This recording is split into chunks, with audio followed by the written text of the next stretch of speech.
Dieu veut vraiment que nous fassions du bien aux gens qui n'ont rien fait pour nous, parce que c'est la meilleure façon au monde de faire du combat spirituel et de garder le diable sous vos pieds. L'amour est la forme la plus élevée de combat spirituel.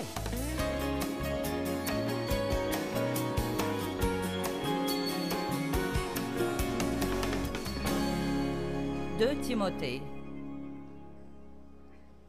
chapitre 3. Père, nous sommes reconnaissants pour ta parole, et je prie que chacun de nous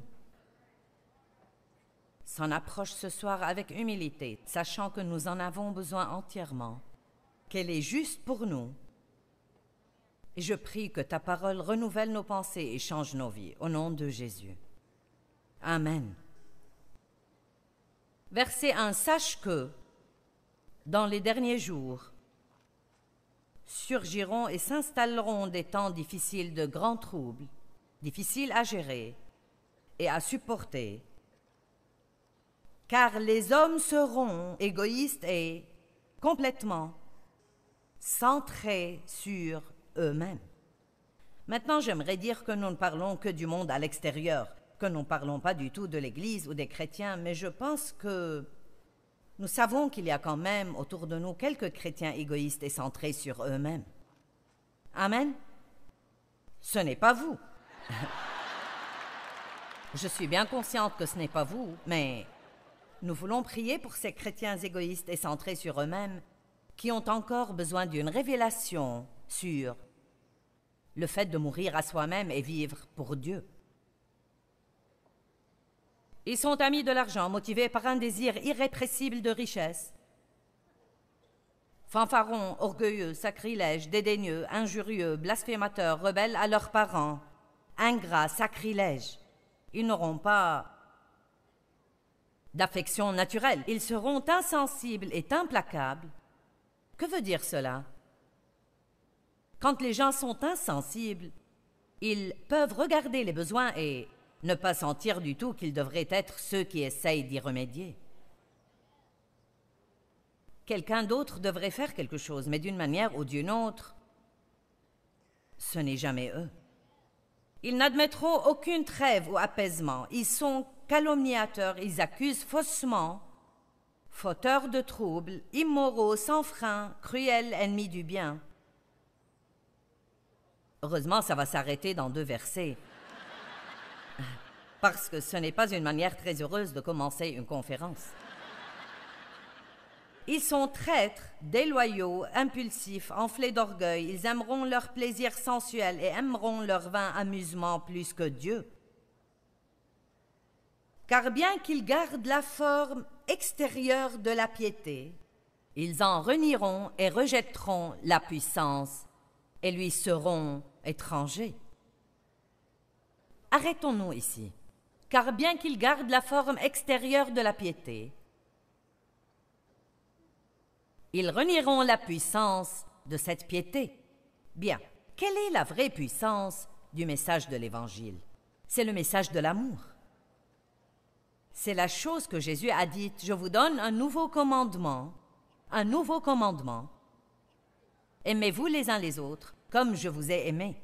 C'est à ceux-ci que les hommes sauront que vous êtes mes disciples. » Nous pensons que nous avons besoin que quelqu'un nous aime, mais nous avons besoin de quelqu'un à aimer.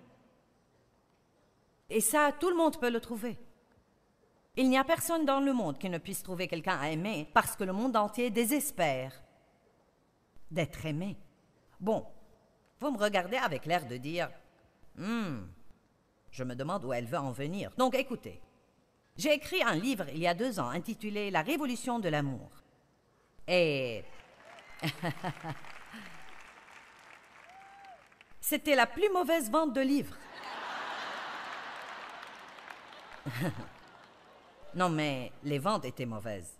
Vraiment mauvaises.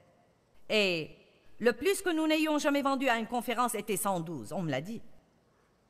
Et vous savez, quand vous avez 7, 8, 9, 10 000 personnes dans le bâtiment, ce n'est pas très impressionnant. Vous dites, ce doit être un livre mauvais, pourquoi vous m'en parlez? Eh bien, parce que je n'en ai pas vendu, pas parce qu'il était mauvais. Je n'en ai pas vendu parce qu'en réalité, les gens pensent sincèrement que ce n'est pas un message important. Ou alors ils pensent qu'ils savent déjà tout sur l'amour. Mais si c'était le cas, si vraiment si chaque croyant, si tous ceux qui se considèrent eux-mêmes comme croyants en Jésus sortaient dans leur coin du monde en marchant dans l'amour, je dis que la plupart de l'humanité serait déjà sauvée et nous n'aurions absolument pas dans notre société le désordre que nous avons aujourd'hui.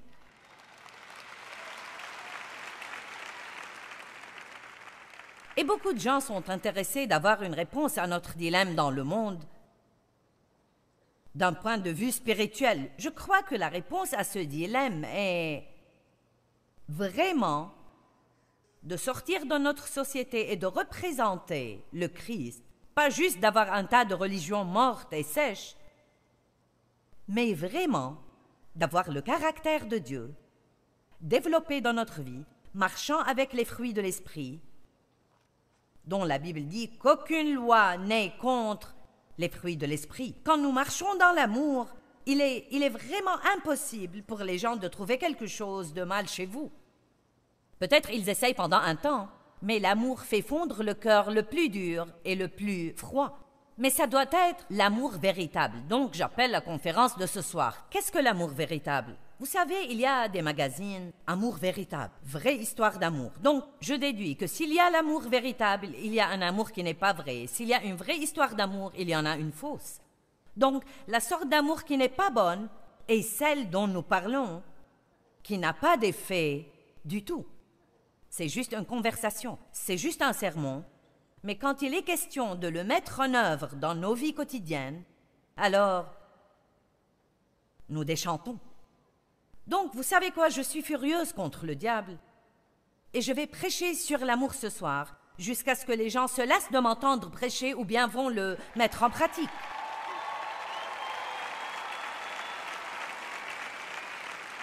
Parce que c'est vraiment triste de voir combien nous parlons de l'amour dans l'Église et combien il est peu manifesté en réalité. Nous pouvons être ensemble dans l'Église et se serrer dans les bras et se dire « Je t'aime avec l'amour du Seigneur ». Je te dis, ma sœur, je t'aime absolument à mort. Et moi, s'il te plaît, ne m'aime pas à mort, j'essaye de vivre, merci. Je te le dis, ma sœur, je t'aime à mort. Nous disons toujours les trucs les plus débiles. Où étais-tu quand j'avais besoin d'une babysitter? Ou quand j'avais besoin de quelqu'un qui m'aide à déménager? Où étais-tu quand quelqu'un essayait de ruiner ma réputation et que tu aurais pu me défendre en disant « Non, nous ne sommes pas du tout d'accord avec ça. » Allez, je suis vraiment contente que tu m'aimes de l'amour du Seigneur, mais quoi qu'il en soit, tu sais. Je veux dire, si nous nous aimions vraiment les uns les autres de l'amour du Seigneur, le genre d'amour avec lequel Jésus aimait, oh là là! Je veux dire, si l'Église aimait comme cela, l'Église serait pleine à débordement. Et j'ai découvert et trouvé que la seule façon d'aimer de cette manière est de le faire exprès.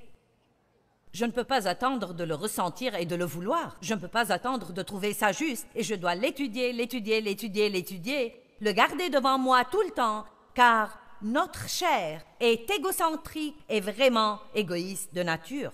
Et sachez que nous devons tous déclarer la guerre à l'égoïsme et dire « Je ne veux pas vivre une vie dans laquelle je suis la seule personne. »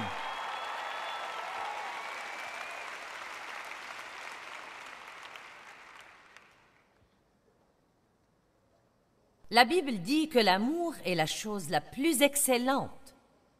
Regardez 1 Corinthiens 12, verset 31.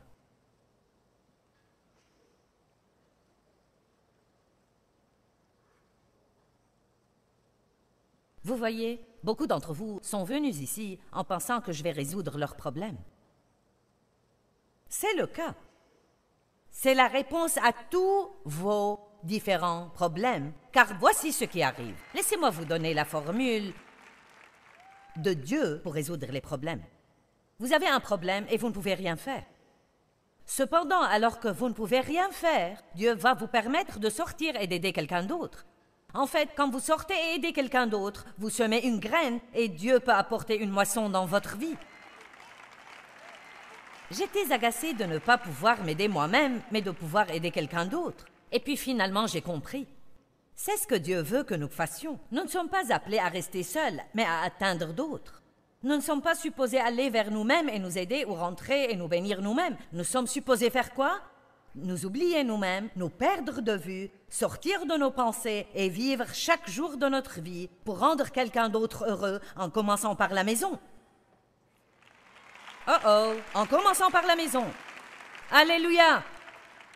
Vous savez, si je buvais tout mon eau et que je disais « Quelqu'un ici voudrait-il m'apporter un verre d'eau ?» Je veux dire qu'il y aurait 500 personnes à filer vers la fontaine pour m'apporter un verre d'eau. Vous penseriez que c'est la chose la plus cool. J'ai donné un verre d'eau à Joyce Meyer. Mais si votre mari vous demandait un verre d'eau à la maison,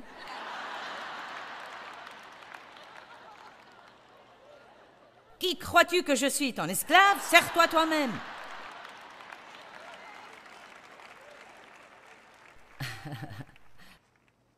Comment se fait-il que nous veuillons faire les choses comme un ministère? Bien. Et laissez-moi vous dire quelque chose. Je ne vous dis rien que Dieu ne m'ait fait manger. Je n'ai pas acheté un livre de sermons dans lequel j'aurais pris mon message. J'ai eu à le vivre. Et il n'y a rien que je prêche, que je n'ai pas vécu, et dont je ne sais pas qu'il marche véritablement. Et je vous dis, si vous voulez être heureux, oubliez-vous vous-même et commencez à vivre pour rendre quelqu'un d'autre heureux. Amen.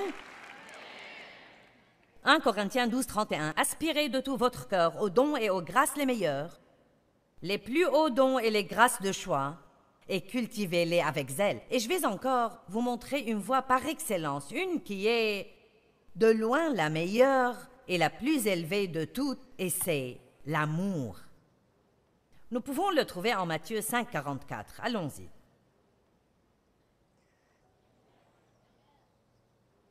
Qui pense qu'il a besoin de cela?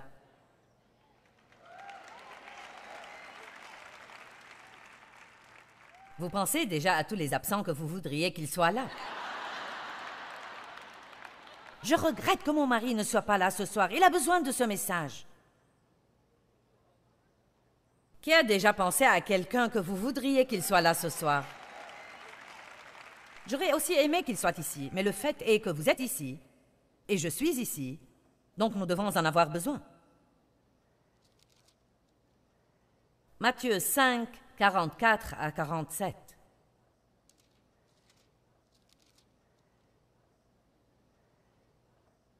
Mais moi je vous dis, aimez vos ennemis, et priez pour ceux qui vous persécutent, afin de montrer que vous êtes enfants de votre Père, qui est dans les cieux. Pourquoi Dieu nous demande-t-il de faire cela? Pour montrer aux gens que nous ne sommes pas normaux, comme les autres gens, mais nous avons quelque chose qui œuvre en nous, qui nous rend capables de faire des choses hors de l'ordinaire. Car il fait lever son soleil sur les méchants et sur les bons, et il fait pleuvoir sur les justes et sur les injustes. Et j'aime cela. En effet, si vous aimez ceux qui vous aiment, quelle récompense aurez-vous? Les péagers aussi n'en font-ils pas autant? Et si vous saluez seulement vos frères, que faites-vous d'extraordinaire? Les païens aussi, eux-mêmes, n'en font-ils pas autant? Donc voici ma question ce soir. Voulons-nous ou sommes-nous capables de demander à Dieu de nous enseigner à aimer de la manière qu'il aime? Parce que si nous aimons de la manière qu'il aime, cela veut dire que nous allons aimer quand ça n'a pas d'intérêt pour nous.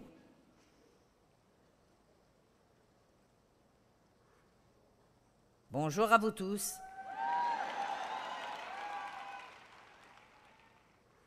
Nous allons aimer quand ça n'a pas d'intérêt pour nous, quand c'est juste un don complètement gratuit. Et je vous le dis par expérience, je sais que cela va gagner les gens au Christ et ça va gagner les personnes les plus dures que vous pouvez imaginer. Si vous me regardez à la télé, alors vous connaissez mon histoire avec mon père, qui m'a sexuellement abusée pendant beaucoup d'années. Ma mère savait ce qui se passait, elle était simplement une femme peureuse qui ne savait pas comment agir avec lui, et donc elle a juste laissé faire, et donc j'étais maltraitée et abandonnée. Longtemps après, des années après que j'ai pensé avoir totalement pardonné, Dieu a mis dans mon cœur, comme ils vieillissaient, que je devais leur acheter une meilleure maison où vivre, prendre vraiment bien soin d'eux jusqu'à leur mort. Et c'était la dernière chose au monde que je voulais faire, car j'ai dit à Dieu, et qu'est-ce qu'ils ont jamais fait pour moi? Il a dit, tu respires, n'est-ce pas? Donc l'idée, c'est que Dieu veut vraiment que nous fassions du bien aux gens qui n'ont rien fait pour nous, parce que c'est la meilleure façon au monde de faire du combat spirituel et de garder le diable sous vos pieds. L'amour est la forme la plus élevée de combat spirituel. Si vous pensez que vous faites quelque chose d'intelligent en restant en colère contre quelqu'un et en essayant de vous venger de lui, c'est absolument la pire chose que nous pouvons faire contre nous-mêmes. Ça empoisonne nos vies quand nous faisons ça et c'est basé uniquement sur des émotions. Je sens, je sens, je sens, je sens. Eh bien, je ne voulais pas acheter à mes parents une maison.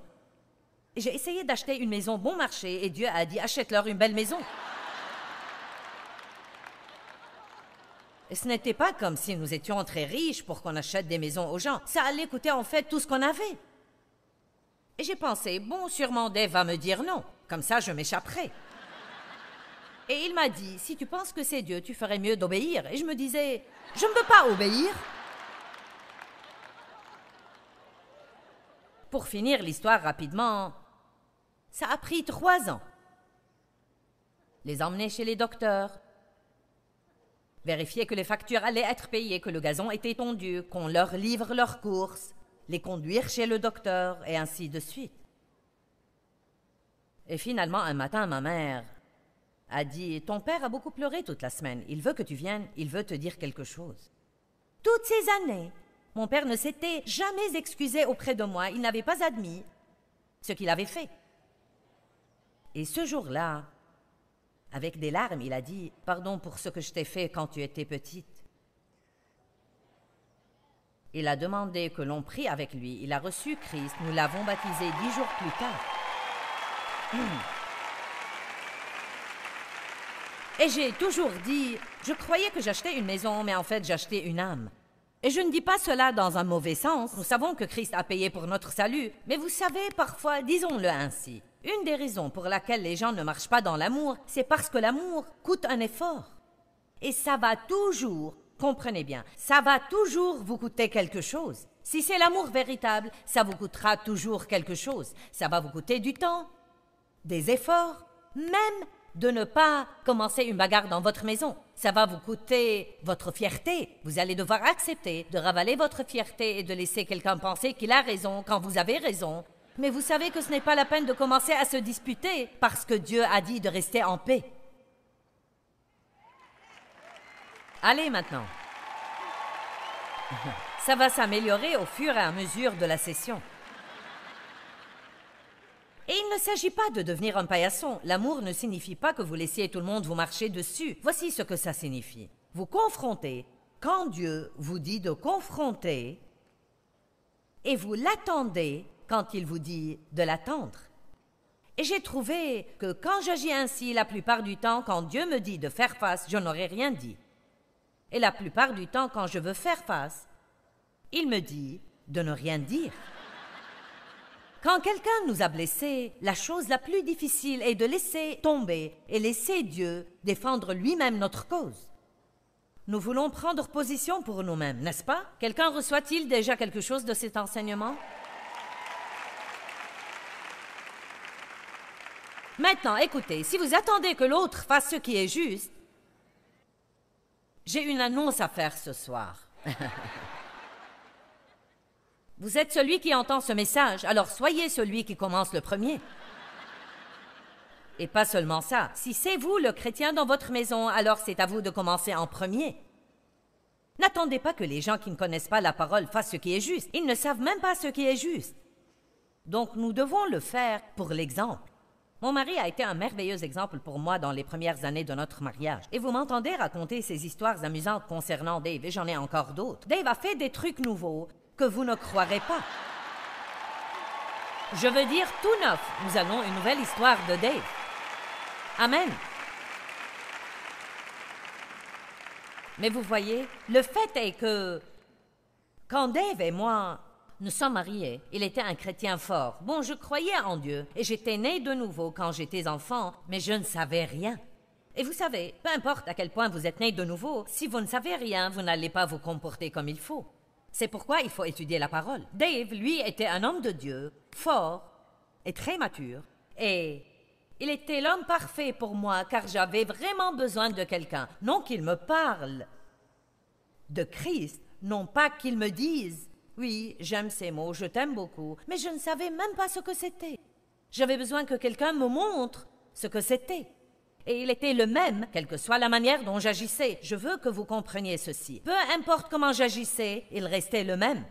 Si vous voulez avoir un impact sur les non-croyants dans votre maison ou bien à votre travail, peu importe ce qu'ils font, vous restez le même. C'est ce que Jésus faisait. Il ne changeait pas avec les circonstances, ni était hypocrite avec les gens qui étaient hypocrites. Il restait le même.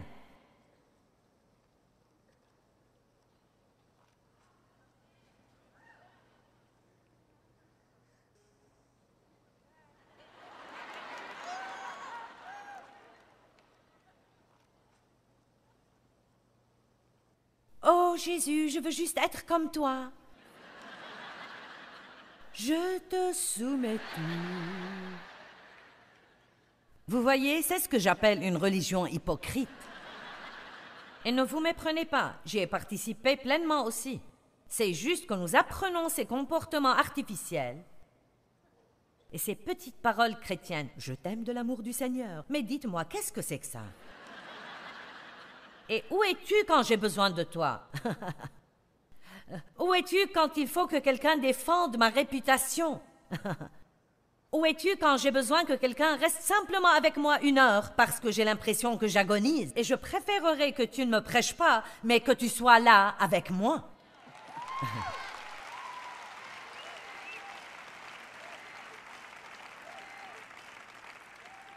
J'appelle ce livre « La révolution de l'amour ». Probablement une erreur parce que les gens ne l'ont pas compris, mais...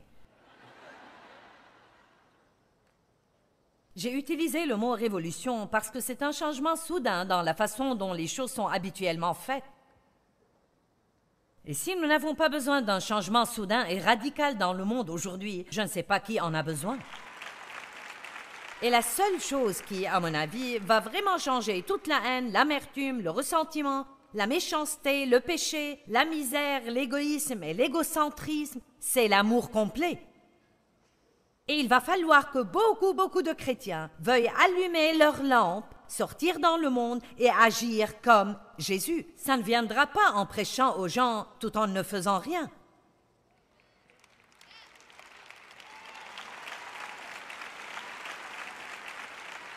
Connaissez-vous le petit jeu auquel les enfants jouent à l'école, le jeu de mime?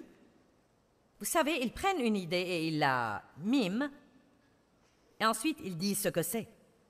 Eh bien, ce qu'on fait souvent en tant que chrétien, c'est qu'on dit et on ne montre pas. Et nous devons montrer et dire. Une fois que l'on a montré aux gens l'amour de Christ, il n'est pas difficile de leur parler de Jésus-Christ que nous aimons. Amen? Ouh, j'aime prêcher ce message, comme ça vous allez juste devoir me supporter tout le week-end.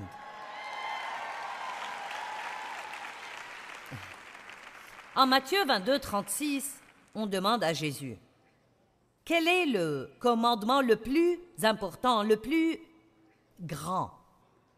Quel commandement est le plus grand et a le plus de poids? Quel commandement est grand et important? Lequel est le principal? Certains commandements sont légers. Lequel a du poids? J'aime ça. Oui, apporte-nous une parole de poids, ma sœur. »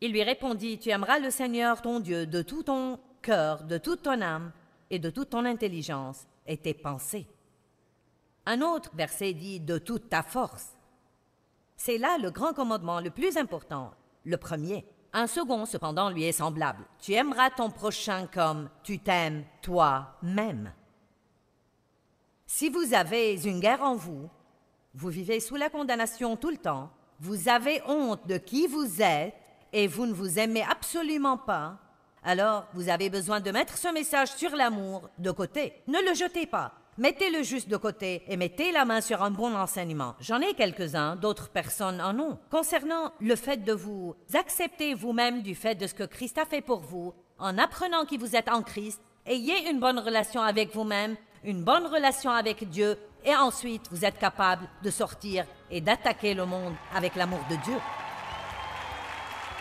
Amen. Bien, la chose la plus importante que nous pouvons faire dans le monde entier, et c'est quelque chose qui met un sourire sur la face de Dieu, c'est d'apprendre comment marcher vraiment dans l'amour véritable. Et l'amour véritable ne consiste pas juste à parler, mais c'est des actes. Nous devons apprendre à faire le pas dans l'amour et influencer la vie des autres personnes par l'amour de Dieu. C'est le plus grand panneau publicitaire que nous pourrons jamais porter pour Jésus, c'est d'aimer les gens.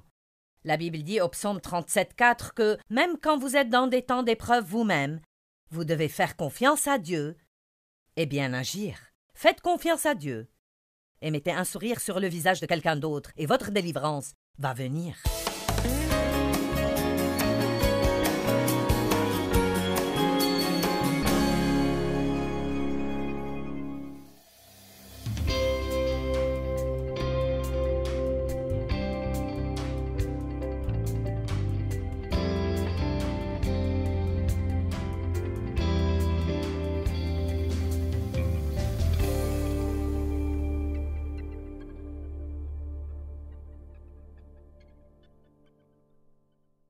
Thôi mong chờ, vậy sao bật khóc trong ngu ngơ.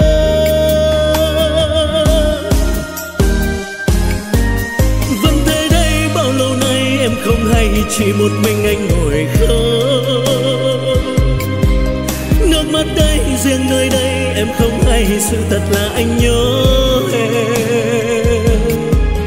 Người giờ đã xa, lời hẹn ước đâu rồi. Nước mắt đây rơi biết bao lâu thì khô. Vẫn thế đây bao đêm say em không hay, từng giọt buồn sao mặn đắng. Nhưng lúc ấy anh loay hoay trong cơn say, lại nhầm rằng em ở đây. Người giờ đổi thay, tình mình vẫn đong đầy.